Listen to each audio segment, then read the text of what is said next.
Day 16 Hunduka reading taken from the Book of Mother of Peace, a memoir by Hak Jahan Moon.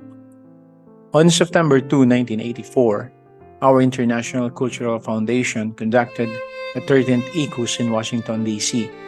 More than 250 scientists attended from 42 countries. I met and greeted them one by one and took the podium to read the founder's address with confident resolution. Even though its founder was absent, the conference was a success. Scientists expressed gratitude and the staff members were happy. Everyone could see that this movement is of God and does not depend upon one individual.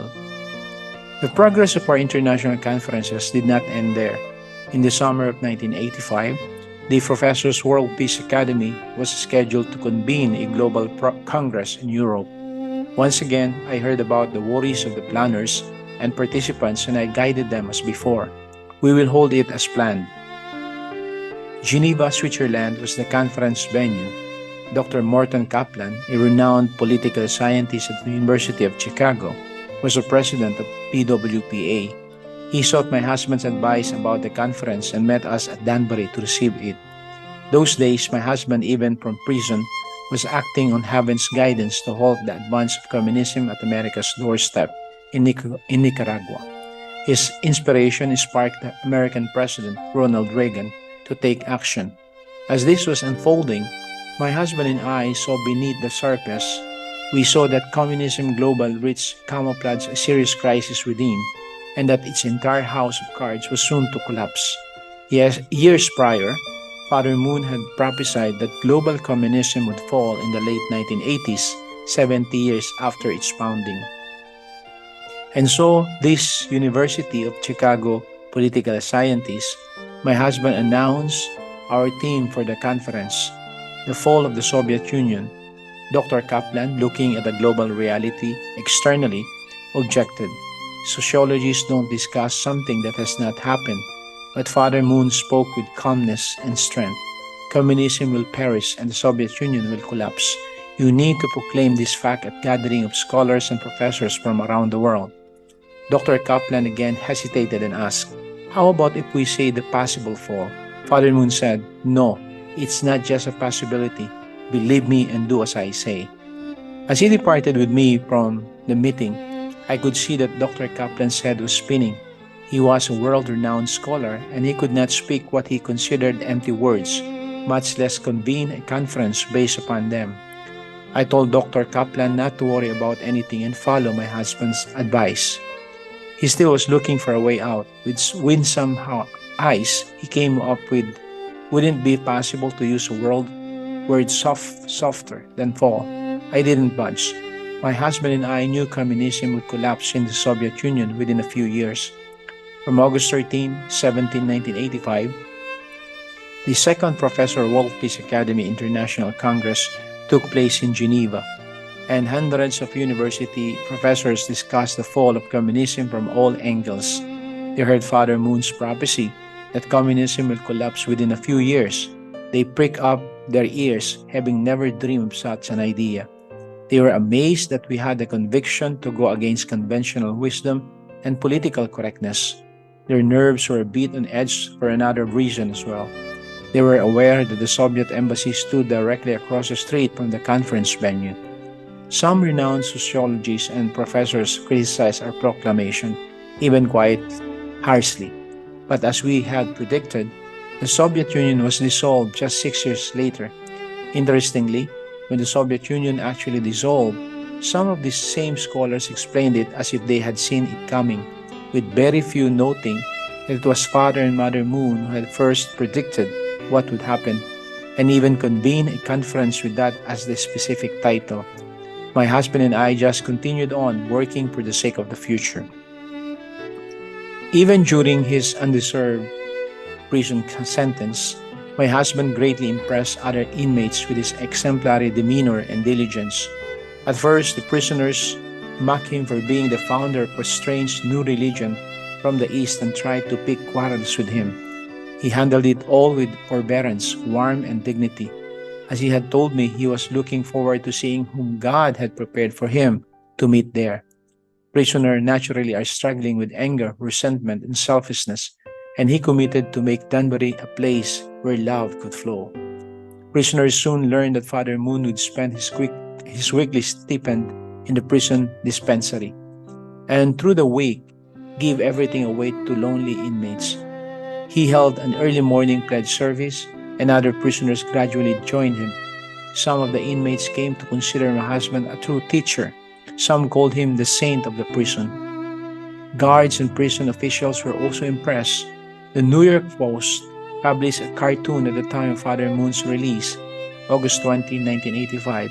It depicted all the prisoners bowing to Father Moon, and one prison official saying to another, "Get him out of here before he calls a mass wedding." My husband and I chuckled over that. As his wife and the mother of our children, my husband's imprisonment was my imprisonment. The Danbury course parallels Jesus' trial in front of the Roman procurator, Pilate, and the punishment of his crucifixion. The forces that wanted Father Moon to disappear were always looking for an opportunity. The American FBI apprehended Red Army operatives in the United States who had been sent by the Soviet KGB and North Korea's Kim Il-sung to assassinate my husband. Among the prison inmates were men who harbored the same irrational hatred as those who had kidnapped Dr. Pak. My husband was living with such men, and no one could guarantee safety.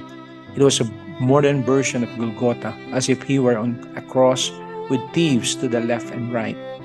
Despite such circumstances, we threw our lives into the salvation of America. As a result, although we were harassed, accused, and imprisoned, my husband and I never gave up, and we never will. Whether on earth or in heaven, one with his bones and flesh, with his thoughts mine and my thoughts his, I give my entire mind and body to practice love for the sake of God's dream. I have walked this exhausting life course silently as the one called to bring the human family together as the Mother of Peace, to heal our suffering planet as the Mother of the universe, and to bring joy to our Heavenly Parent as His only begotten daughter. My husband once called me a high priest. He said that in God's dispensation until this era, men were the high priest, but we are entering the age of the wife, and women need to fulfill the priestly ministry. It is women whom our Heavenly Parent is calling to serve as the mediators of forgiving, purifying, and regenerating grace to all humanity. I will not leave you as orphans. As the Last Supper approached, Jesus comforted His disciples, saying, "I will not leave you as orphans. I will come to you." This passage condenses into few words the path I have walked. Even though all human beings are parents, as we have wandered through history or the true way of life, we have felt like orphans. I've striven throughout my life to lead humanity to the welcoming, forgiving, reverting love of God, who is our Heavenly Parent. As recently as the 1990s, if a woman headlined an event or speaking tour in a rural area of Korea, people would look in askance and dismiss the whole idea. They could not comprehend the idea that a woman could address audiences of women and for women. At that time, women had no public voice. Society officially declared that men and women have equal value, but in practice, such a declaration was hardly worth the paper it was printed on. No one, man or woman, could as much as find starting point for an intelligent discussion of the matter. I had long pondered if and when the woman would fulfill the role as perfected human beings, as fully co-creative and significant members of the society, and especially as daughters of God. My husband and I had deep experiences in prayer during the Danbury imprisonment, and we together concluded that it was time for the liberation of all women and for me to take a public role in to teach and exemplify it. Thus arose a careful creation of the spiritual and physical foundation for what came to be called the Women's Federation for World Peace. My husband began teaching about my position as a true woman, standing at God's left side with Him on God's right side, about me being a true woman and co-founder of our movement, about me being a true woman serving as He does as an individual embodiment of true parents, and about me being a true woman having the same authority, inheritance, and rights as He. After our meetings with President Mikhail Gorbachev and Ms. Raisa Gorbachev and Chairman Kim Il-sung, about which I will share below, we decided it was time for the declaration of true parents to the world. As his wife, I am my husband's first witness, and as my partner in love of Heavenly Parent, he was the first to advocate that I reach the world with our message of peace. My husband and I founded the Women's Federation for All Peace after its inauguration rally at the Olympic Stadium in Seoul in April 1992, about which I will also speak below. I held a series of events to launch Women's Federation chapters in 40 Korean cities. I spoke on the theme Women Will Play a Leading Role in the Ideal World. We wondered that what would be the turnout for these events and were grateful that every venue was filled to capacity. Although the speech focused on women, many men attended as well. I saw the era of women that my husband and I were advancing taking shape before my eyes. When the Korean speaking tour was over, we planned a speaking schedule for me to launch the Women's Federation in Japan. Japanese women need to hear these words too, I told our logistic team.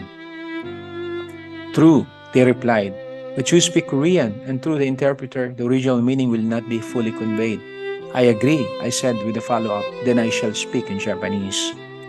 When my husband heard about this, even he wanted to talk it over, it would be much easier to use an interpreter. The speech is long and you don't know Japanese well. You have to leave soon. Are you confident that you can speak to them in Japanese? As soon as the words were out of his mouth, he knew my answer. I didn't need to say anything. I practiced the speech in Japanese for a few days, my motivation being that the Japanese people should not remain orphans. I was determined to explain to them in their language the reality that we all have been orphans, and that today, through true parents, we can become children of our Heavenly Parent. On September 24, 1992, a crowd of 50,000 people gathered atop the dome. It was my first time speaking publicly in Japanese, and this was a prominent venue in Japan's capital. The audience was aware of this. No one, Korean or Japanese, had high expectations of the outcome. The organizers, being prudent, prepared a young Japanese interpreter to stand just off stage in case I faltered.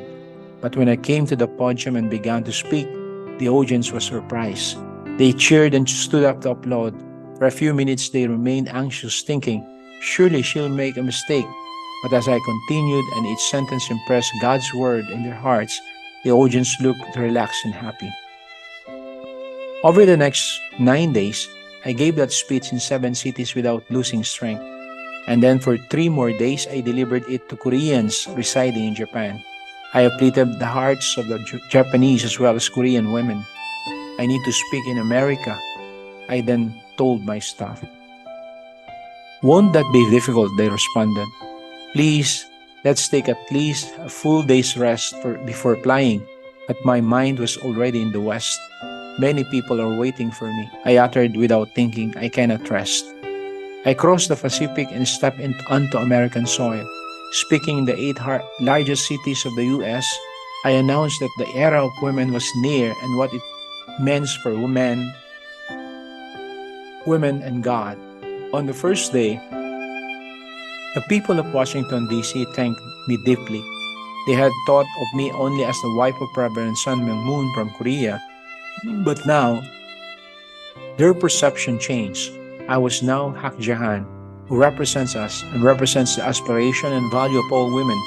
I planted in their hearts the seeds of female leadership that is necessary to complete the salvation of the world. My inaugural speaking tour for the Women's Federation continued through Europe, Russia, Asia, and Oceania. I will never forget what happened when I spoke in the Philippines. The day before the event, I flew from Los Angeles to Manila.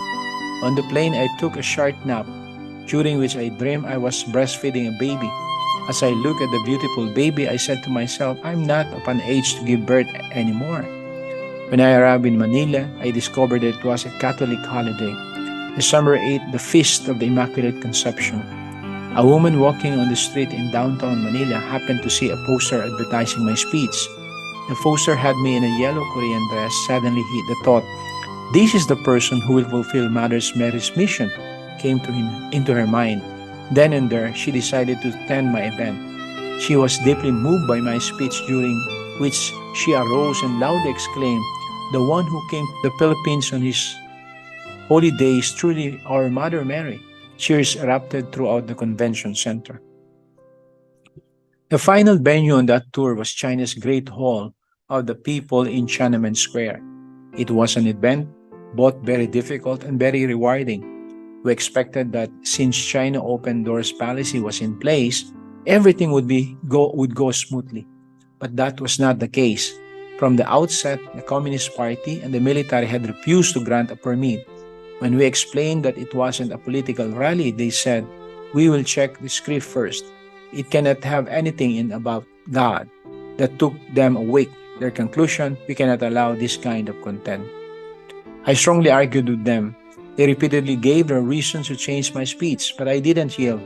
I insisted that the message had nothing to do with politics and that its focus was on women. The mother stood at a tipping point. At that time, President Deng Xiaoping's son, Deng Pufang, was the chairman of the China Disabled Persons Federation, an organization consisting of 500,000 people. The day before the event, the young Mr. Deng invited me and other Women's Federation leaders to a reception held by his organization. It was a harmonious meeting where we encouraged one another despite the differences in our systems and ideologies. Hearing of this pleasant experience that evening, the All China Women's Federation welcomed us to their gathering. We didn't know each other well, so it felt awkward at first. But soon all of us ladies became friends and had a good time singing happily together. Even though social receptions and official events, public events are two different things, with confidence based on our positive experiences with the two national organizations related closely to the president, I stood my ground and gave the original speech. The audience in this communist country was surprised when they heard me say the name of God, not just once, but dozens of times. I was calm, as I knew I should be in that circumstance. It was a revolutionary to give such a speech in the great hall of the people. It was the revolutionary power of a woman in such circumstances. I carried out the 1992 speaking tour of 113 locations around the world. When I departed Korea for this speaking tour, I had several outfits, a collection suitable for the variety of climates I would encounter. When I returned, all I had was the suit I was wearing. I always gave away my clothes and I had been gone for most of the year. When my husband welcomed me, his first words were, "You did a good job." Then glancing at my hands, one of the blue, he asked, "By the way, where's your wedding ring?" I look at my hand. Only then I remember it was gone. "I don't have the ring." I said I must have given it to someone. "To whom did you give it?" he asked, incredulous. "Ah, yes, I gave it to someone during the tour." I said, "But I don't remember who it was." "I gave it to someone either to keep as an heirloom or, if necessary, to sell for her family's well-being." My husband made the natural comment, "It's fine that you gave it away, but you don't remember who you gave it to." We really don't focus so much on personal possessions, and that is how we've always been. As we look into each other's eyes, my husband's gratitude for the quality in me surpassed. He collected himself, smiled and nodded, and the welcoming celebration proceeded. My husband and I could not have a honeymoon. I didn't mind, but he had always felt remorseful. When we visited the Netherlands during his speaking tour, it must have been 1969, after much thought, he bought me a small diamond ring with some money he had saved. That was the meaning of that ring, but now I had given it to someone and had even forgotten that I had done so. I do give things away out of sympathetic love and then I let it go. Those who give that what they have, give their heart and even their life, and do not cling to the memory, are the ones whom God visits. My husband knows I am like that, and he is too. Just as I had done, he let it go. That 1992 Global Speaking Tour was by no means a vacation. It covered 113 cities, 24 time zone, venue upon venue, check-in upon check-in, crowd upon crowd, schedule upon schedule, pressure upon pressure. I was speaking on the value and mission of women, the way to peace in the family and world, and the love of Heavenly Parent. This was to open the gates for the world's people who are stranded as lonely orphans, to welcome them into loving, liberating embrace of true parents. Only when we receive God's blessing in marriage can we leave the orphanage and receive our inheritance as the sons and daughters of God who enjoy true happiness. I am here to give my wedding ring to everyone.